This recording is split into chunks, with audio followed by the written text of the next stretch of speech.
So hello guys, so makita mo naman buti pang pusa. Bigyan mo lang ng pagkain, marunong nang magpasalamat, marunong nang mang-ayo. Ganyan yung ginawa sa akin ng pusa nung binigyan ko siya ng pagkain. So sa akin kasi, kagaya niyan,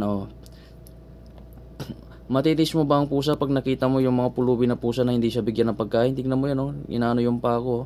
Ibig sabihin niyan, ang sign niyan, nagpapasalamat siya, nag-ano siya. Kasi binigyan ko sila ng pagkain dito sa labas. Sa labas ko na sila pinakain ng accommodation namin, gawa ng binawalan kasi ako na magpakain ng pusa doon sa loob para hindi daw magano. Dito na lang ako sa labas.